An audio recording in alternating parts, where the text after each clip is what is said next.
Så Lars-Rune, hur kommer det sig att du känner till växtligheten så bra?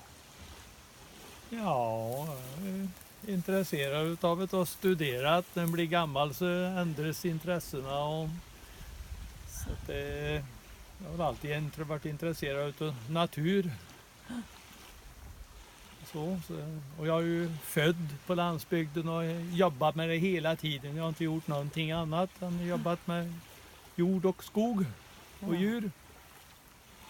Då har du lärt dig årstidsväxlingarna och när vissa arter blommar kanske. Ja, Ja. det har ju kommit sig. I år är det ju 14 dagar tidigare. Annars våren var en vecka sen, men han har gått i kapp så det är 14 dagar före nu. När det kommer till restaureringar, hur har ni planerat dem så att säga? Har det blivit lite som det har blivit eller har ni funderat på växtligheten så att säga? Ja, ifrån början var det ju det att vi ville öppna upp utsikten ifrån bostäderna där vi bodde. Och sen har det blivit mer och mer och Länsstyrelsen har kommit in i bilden och kommit med förslag och de har varit väldigt lyhörda och kommit och lyssnat på det jag har sagt också.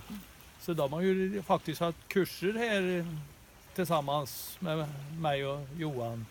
Både Skogsvårdsstyrelsen och Länsstyrelsen då för att de ska jämka sig samman när de gör sina beslut på papper och saker. Ja, just det. Ja, men det är ju bra. Det är Ja. bra samverkande. Ja, så här. Och nu är det ju större arealer som ni sköter så att säga. Det finns inget stopp. Nja, jag tycker väl det känns det här sista projektet vi håller på med nu, 7 hektar. Ja. Det känns lite jobbigt. Ja. Det går bra med hugging och sånt där, men sen när det ska liksom städas bort allt riset och det, då blir det lite jobbigt. Men vi får se. Ja. Jag försöker få tag i lite ungdomar nu på sommaren här och hjälpa till.